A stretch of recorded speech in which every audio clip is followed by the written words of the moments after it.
எங்கள் அழைப்பை ஏற்று இங்கே வந்திருக்கும் எனது அன்பு சகோதரர்கள், பத்திரிகை நண்பர்களும், ஊடக நண்பர்களுக்கும் என்னுடைய நன்றி கலந்த வணக்கம். என்னோடு நெருங்கி ஒரு குடும்பமாக பழகி இந்த படத்தில் பணிபுரிந்த சக நடிகர்களுக்கும் டெக்னீஷியன்ஸ்க்கும் என்னுடைய வணக்கங்கள், வாழ்த்துக்கள். இந்த படத்தில் நிறைய விஷயங்கள் ஷேர் பண்ணோம். நம்ம ரீசெண்டாக தான் ஒரு ப்ரெஸ் மீட் பண்ணோம். ஆனால் இன்றைக்கி ஒரு ப்ரெஸ் மீட் பண்ணுறதுக்கு காரணம் என்னன்னா, ஃப்ரெண்ட்ஷிப் டே. வேர்ல்டில் இருக்க எல்லா தமிழ் சொந்தங்களுக்கும் இந்த ஃப்ரெண்ட்ஷிப் டே வாழ்த்துக்கள். உங்கள் எல்லாருக்கும் என்னுடைய ஃப்ரெண்ட்ஷிப் டே வாழ்த்துக்கள்.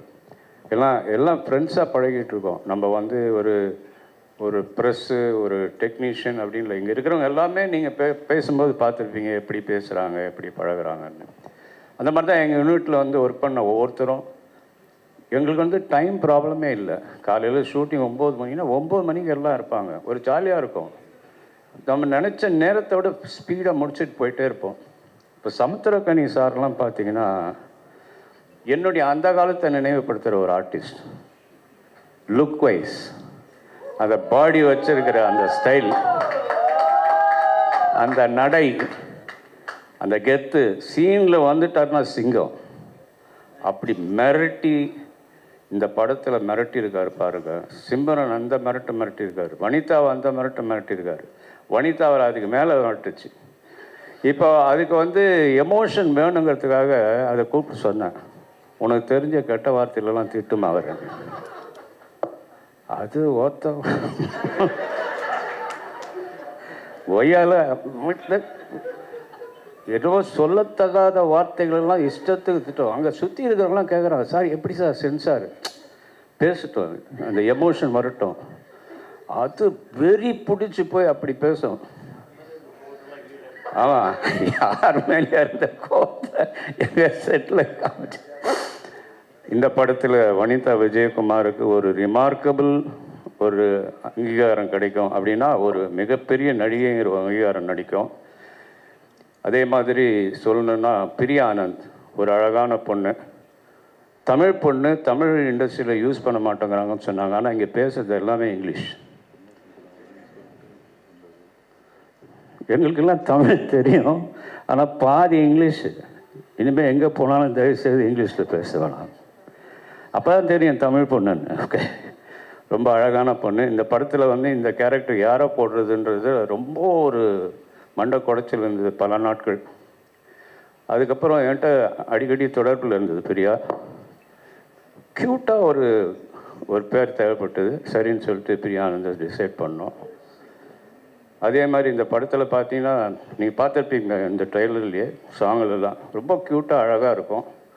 பர்ஃபார்மன்ஸுக்கும் ஒரு பெரிய அங்கீகாரம் கிடைக்கும் பிரியாவுக்கு. இதுக்கப்புறம் தொடர்ச்சியாக நிறைய தமிழ் படங்கள் வரும். அடுத்தது சிம்ரன். பிரசாந்தோட ஒரு 6 படங்கள் பண்ணிடுச்சு. அதுக்கப்புறம் படங்கள் இந்த படம் வாங்கின பிற்பாடு இது ஏன் சிம்ரனை பண்ணக்கூடாதுன்னு எனக்கு தோணுச்சு. நான் ஃபோன் பண்ணி பேசின உடனே நான் அந்த படம் பார்த்தேன், நான் பண்ணுறேன்னுச்சு. அதே மாதிரி ஒவ்வொரு சீன்லேயுமே அதனுடைய பர்ஃபார்மன்ஸ், அந்த எக்ஸ்பீரியன்ஸ், அது பண்ணியிருக்கிற பர்ஃபார்மன்ஸ் இந்த படத்தில் நான் கொஞ்சம் எக்ஸ்ட்ராவே வேலை வாங்குவேன். கொஞ்சம் லவுடாக பண்ண வச்சுருக்கேன். என்னை கூட கேட்டது ஒரு சமயம், ஏன் இவ்வளோ லவுடாக பண்ண வைக்கிறீங்க? நான் ரொம்ப சட்டிலாக பண்ணலான்னு நினச்சேன் அந்த கேரக்டரை. இல்லை, அந்த கேரக்டர் அப்படி தான் இருக்கணும்னு. அந்த ஆக்ரோஷம், அந்த குத்துறது, அடிக்கிறது, இதெல்லாமே பார்த்தீங்கன்னா ஒரு ஆம்பளை மாதிரி இருக்கும். இந்த படத்தில் சிம்ரனுக்கு மிகப்பெரிய பேர் வரும், நிறைய அவார்ட்ஸ் வரும். இதை நிறைய தடவை சொல்லிட்டேன். டெஃபினட்டாக இந்த படத்தில் எல்லாரையும் விட சிம்ரனுக்கு ஒரு பெரிய பேர் வரும். பிரசாந்த் ஒரு பியானோ பிளேயர். சின்ன வயசுலேருந்து பியானோ கற்றுக்கிட்டு பியானோ ப்ராக்டிஸ் பண்ணதுனால இந்த படத்தில் பியானிஸ்டாக இந்த படம் வாங்குறதுக்கு ரீசனே பியானோ தெரிஞ்சதுனால இந்த படம் பிரசாந்த் பண்ணால் சரியாக இருக்கும்னு நினச்சி தான் இதை வாங்க ட்ரை பண்ணேன். ஆனால் இதை வாங்குறதுக்கு கடும் போட்டி இருந்தது. ப்ரொடியூசர்ஸு, நிறைய டைரக்டர்ஸு, ஹீரோஸு, கடும் போட்டி. நிறைய பேர் இங்கே நிறைய டைரக்டர்ஸ் அனௌன்ஸ் கூட பண்ணிட்டாங்க, நான் தான் டைரக்ட் பண்ணுறேன். நிறையா ஆர்டிஸ்ட் நான் தான் நடிக்கிறேன் நல்லா அனௌன்ஸ் பண்ணியிருந்தாங்க. நாங்கள் வாங்கிட்டு வந்து ஒவ்வொரு ஆர்டிஸ்டாக செலக்ட் பண்ணி இந்த கேரக்டர் யார் இந்த கேரக்டர் யாருன்னு ட்ரை பண்ணி படத்தை ஸ்டார்ட் பண்ணோம். நடுவில் கோவிட் வந்தது. கோவிட் 2 வருஷம் அப்படியே தாங்கிக்கிட்டு ஒரு மாதிரி ட்ரை பண்ணி முடித்து படத்தை, அதுக்கப்புறம் சில சிக்கல்கள்லாம் இருந்தது. ஒரு மாதிரி படத்தை முடித்தோம். அப்புறம் பிரபுதேவா வச்சு ஒரு சாங் பண்ணோன்னு நினச்சோம். அதுதான் இந்த டர்னக்கா சாங். அதை பிரபுதேவா வந்து கான்செப்ட் பண்ணி சாண்டி மாஸ்டர் அதை கொரியோகிராஃப் பண்ணார். அதில் அனிருத்தை பாட வச்சோம். கூட விஜய் சேதுபதி, மக்கள் செல்வன் விஜய் சேதுபதியும் பாடியிருக்காரு. அந்த சாங் வந்து மிகப்பெரிய ட்ரெண்டிங்கில் போயிட்டுருக்கு. அதுக்கெல்லாம் நீங்கள் தான் காரணம். நன்றி உங்கள் எல்லாருக்கும்.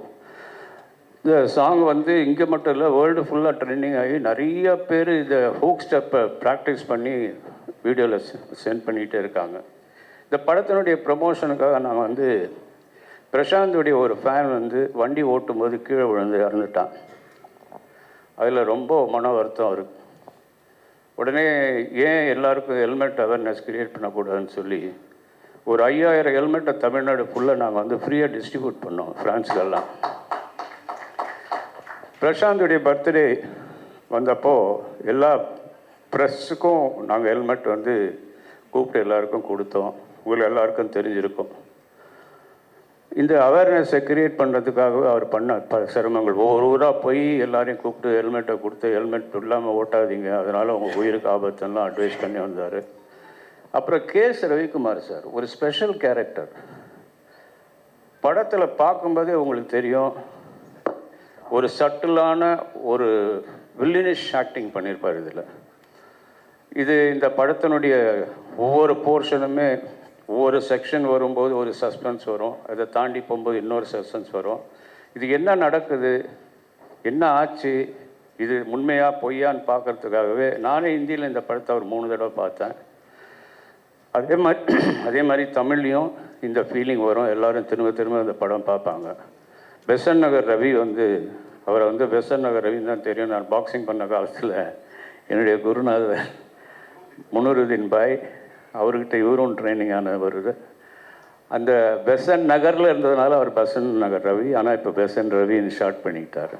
அவர் இந்த படத்தில், அதாவது எந்த படம் பிரசாந்த் பண்ணாலும் அந்த படத்தில் அவர் இருக்கணுங்கிறது என்னுடைய ஒரு குறிக்கோளாக இருந்தது. ஒரு சின்ன வேஷமாக இருந்தாலும் நான் கூப்பிட்டோன்னு வந்துடுவார். பொன்னர் சங்கரில் அதே மாதிரி இந்த படத்துலேயும் ஒரு சின்ன ரோல் தான், பட் ஆனால் வந்து அதை வந்து பொறுமையாக பண்ணி எங்கள் கூடலாம் கோஆப்டியாக இருந்து அது ரொம்ப சந்தோஷமாக இருந்தது. அடுத்தது ஊர்வசி.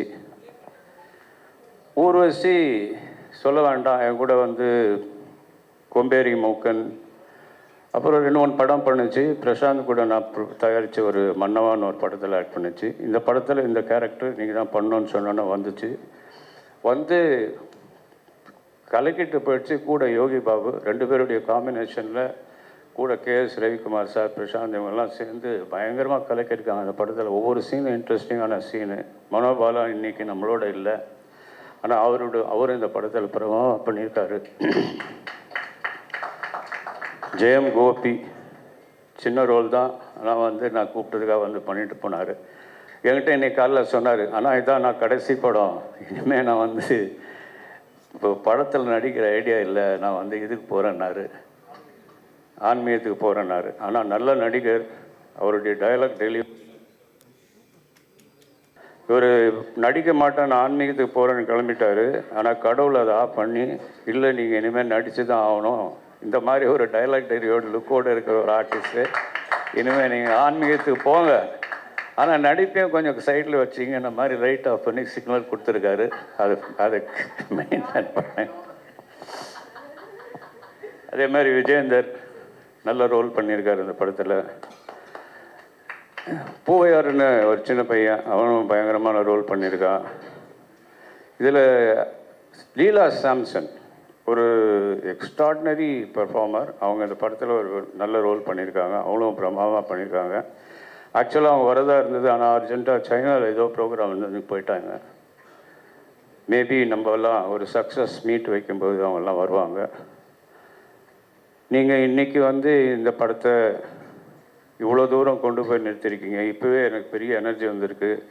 எல்லா தியேட்டருக்காரங்களும் இந்த படத்தை போடணுன்னு அவங்களுக்குள்ள ஒரு பரபரப்பான ஒரு இது நடந்துகிட்ருக்கு. ஆல்ரெடி 400 தேட்டருக்கு மேலே தமிழ்நாடு ஃபுல்லாக போட்டிருக்கோம். இதுக்கும் மேலே தேட்டர்கள் போடணுன்னு எல்லோரும் விரும்பி வராங்க. அது ஒரு நல்ல பாசிட்டிவ் சைன். அது வந்து அதற்கெல்லாம் காரணம் நம்ம ப்ரெஸ்ஸும் ஊடக நண்பர்கள் தான். உங்கள் எல்லாருக்கும் என்னுடைய மனமார்ந்த நன்றி என் சார்பாகவும் பிரசாந்த் சார்பாகவும் எங்கள் குழு சார்பாகவும் தெரிவிச்சுக்கிறேன். இன்றைக்கி வந்ததுக்கு ரொம்ப நன்றி. Happy friendship day. Thank you Nikhil.